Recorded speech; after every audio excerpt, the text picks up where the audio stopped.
Importance of English in a Multilingual Society. The Bridge Between Voices. Segment 1.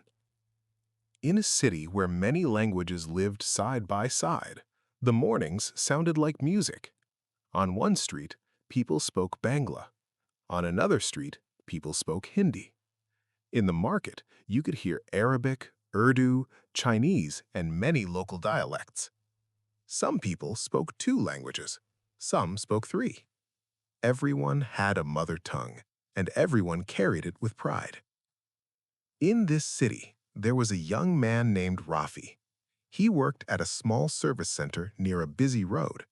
The service center helped people with simple tasks: printing documents, filling forms, sending emails, booking appointments, and making online applications.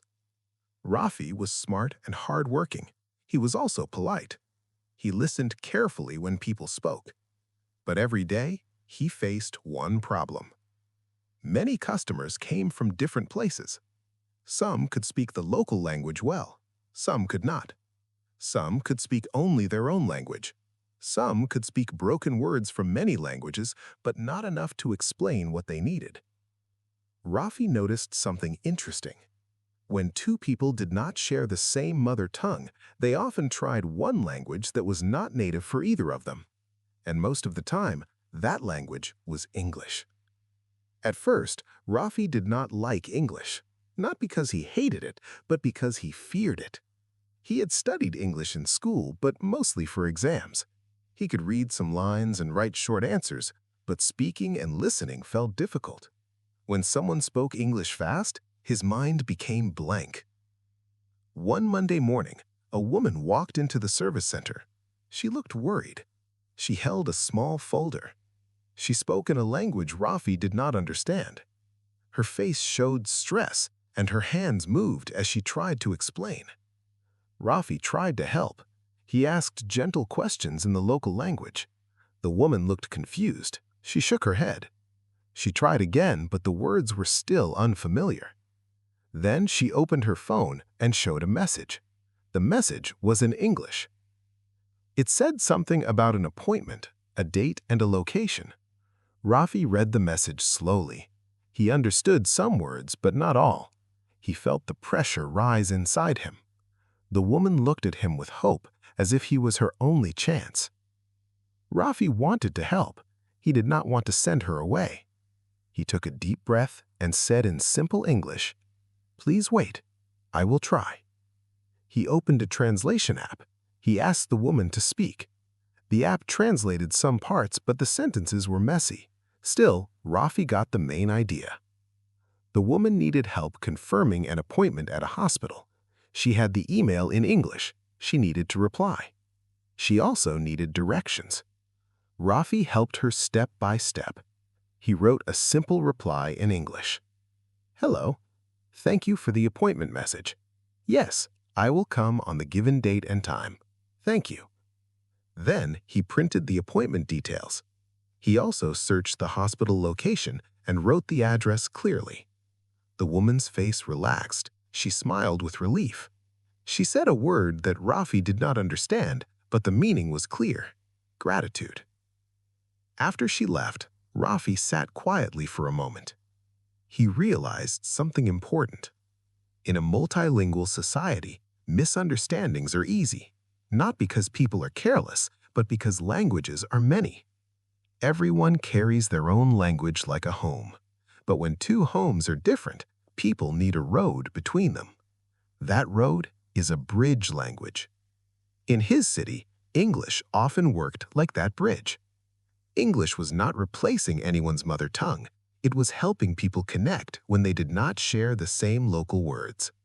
It helped in emails, forms, signs, online services, job posts, travel instructions, and public information. It helped strangers understand each other even if both spoke English imperfectly. That evening, Rafi walked home thinking about his day. He remembered the woman's worried face and the relief after simple English helped solve the problem. He also remembered how he felt, nervous at first, then calm when he focused on simple words. At home, Rafi opened his notebook. He wrote a title on the first page, English as a Bridge. Then he wrote a small promise. I will learn English for real life. Not for perfection, not for showing off, not for difficult grammar, for real life. He made a simple plan. Every day he would learn 5 useful English sentences for daily communication in a multilingual city.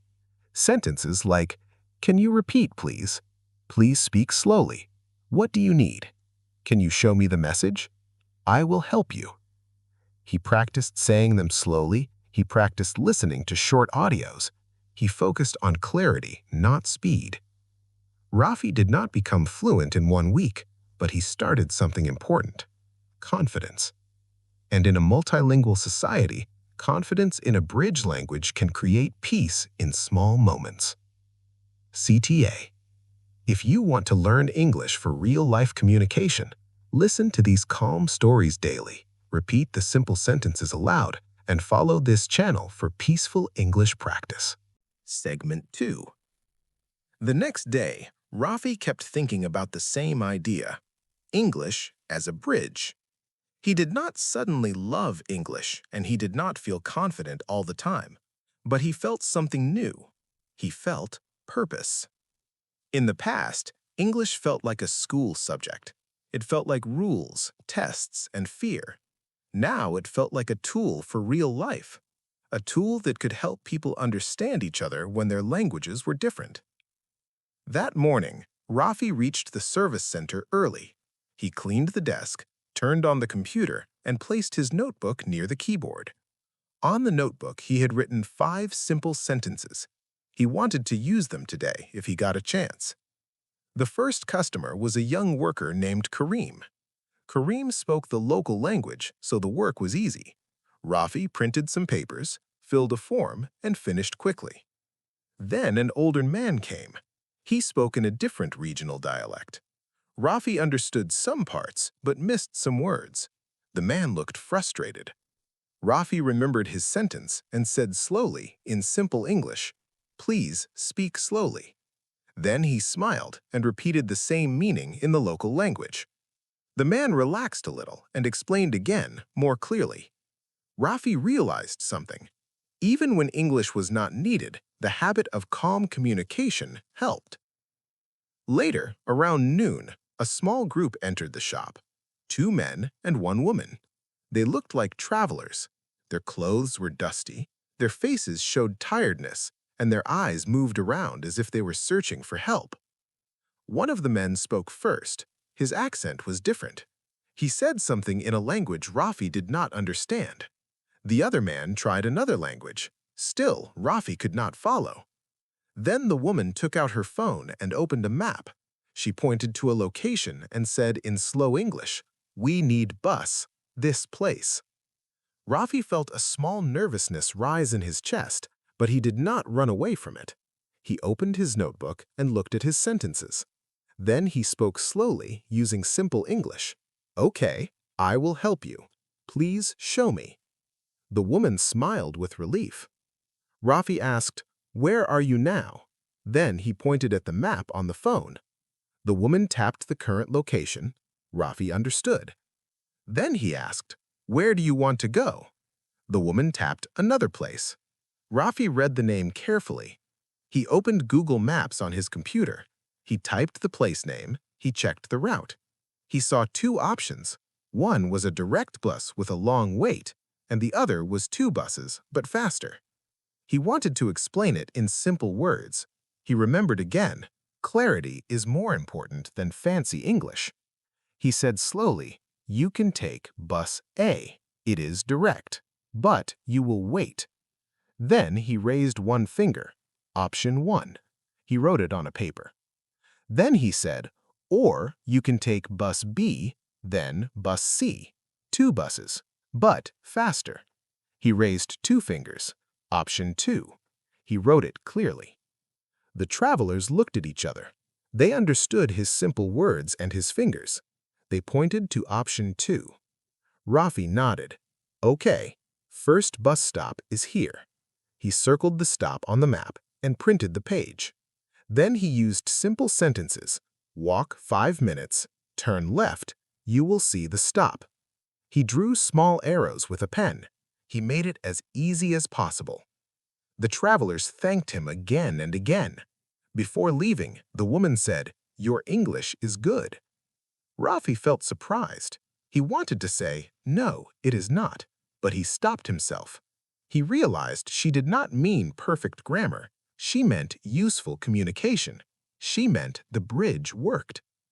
After they left, Rafi sat back and felt a quiet pride. He also felt a quiet responsibility. Many people in his city needed help with English documents, online forms, and travel instructions. And not everyone had time or money for big courses. Sometimes they only needed someone who could understand basic English and explain it calmly. That afternoon, a student came to the service center. The student needed to apply for a scholarship. The website was in English. The student could read some parts but did not understand the questions. Rafi opened the form and read it slowly. He did not translate everything word for word. He explained the meaning in simple language. He also taught the student a few key words like date of birth, address, previous school, guardian, income. The student wrote the words down. He looked hopeful. When the shop got quiet in the evening, Rafi used the last 20 minutes to practice. He opened a short video titled "Slow English for Daily Life." He listened and repeated. He paused after each sentence. He spoke aloud gently like a calm narrator. He did not worry about accent. He focused on being understandable. On his way home, Rafi noticed something. English signs were everywhere, but he had never truly read them. Now he started reading them slowly. Entrance, exit, information, reception, emergency. Each word became a small step. Each step became confidence. At home, he wrote one new line in his notebook.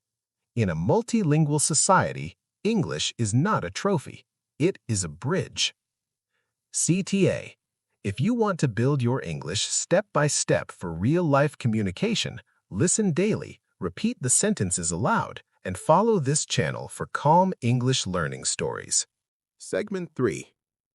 Over the next few weeks, Rafi's life did not change suddenly. There was no big celebration, no dramatic moment, but something steady was growing inside him. That thing was confidence.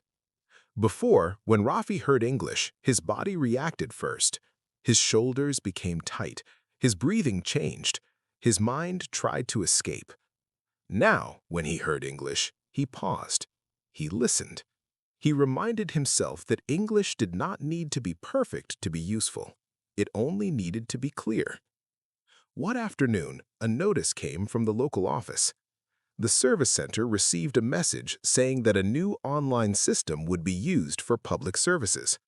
All instructions were in English. Rafi knew this would affect many people in the area, especially older citizens and workers who were not comfortable with English. In the past, Rafi might have felt angry or helpless. This time, he saw an opportunity. He printed the instructions and read them carefully. He underlined important words. He searched meanings when needed. Then he rewrote the instructions in simple language. Not perfect English, not advanced grammar, just clear steps. Step 1. Open the website. Step 2. Create an account. Step 3. Fill in your information. Step 4. Upload documents. Step 5. Submit and save the confirmation. He also prepared a small list of useful English words that appeared again and again on the website. Submit, upload, confirm, password, username, error, success. The next day, when people came with questions, Rafi explained the process slowly. He used simple English mixed with the local language. He pointed at the screen. He repeated important sentences. He made sure people understood before moving to the next step. One older woman came with her son. The son spoke some English, but he was nervous. The woman did not speak English at all. Rafi spoke gently. He explained each step. He also taught the son how to read small English instructions without fear. "You do not need to understand every word," Rafi said calmly. "You need to understand the action." The woman completed her application successfully. She held the printed confirmation paper with relief. She looked at Rafi and smiled. She said something in her mother tongue. Rafi did not understand the words, but he understood the emotion. Later that week, Rafi was invited to a small community meeting. Local shop owners, workers, and students gathered to talk about common problems. One problem came up again and again: English. People said things like, "Forms are in English. Job posts are in English. Online services are in English. We feel lost." Rafi listened carefully. Then he spoke. His voice was calm, not loud. "English is not here to make us feel small," he said slowly. "It is here because many people use it. In a multilingual society, we need a shared language. English often becomes that language." Some people nodded. Some stayed silent. Rafi continued, "We do not need to speak English like native speakers. We need English that works. Simple English. Useful English." He shared his idea. Short community sessions. 10 minutes, simple sentences, real-life situations. No exams, no pressure. The idea was welcomed. A few people volunteered to help. They decided to meet once a week. They would practice greetings, questions, and daily use sentences. On the first day of the session, only 5 people came. They sat on plastic chairs in a small room. Rafi stood in front with a whiteboard. He felt nervous, but he remembered his own journey. He wrote one sentence on the board: "Please speak slowly." He said it aloud. He asked everyone to repeat. They repeated, slowly and carefully. Then he wrote another sentence: "Can you help me?" Again, they repeated. There was no laughter, no fear, only focus. Week by week, more people joined. Some were young, some were old. Some were confident, some were shy. But all of them shared one thing: they wanted to connect. Rafi learned something important during this time. English was not just a personal skill, it was a social tool. When used with kindness and patience, it reduced stress, it reduced misunderstanding, it created small moments of peace. One evening, as Rafi closed the service center, he looked at the street around him. He heard many languages. He felt proud of them all. Then he remembered his notebook and the line he had written weeks ago. In a multilingual society, English is a bridge. Now he added another line: "A bridge works best when people walk on it together." Final message: English does not replace your language. English connects languages. You do not need fast English. You need clear English. If you want to learn English for real life in a calm and meaningful way, listen to these stories daily, repeat the simple sentences aloud, and follow this channel for peaceful English learning.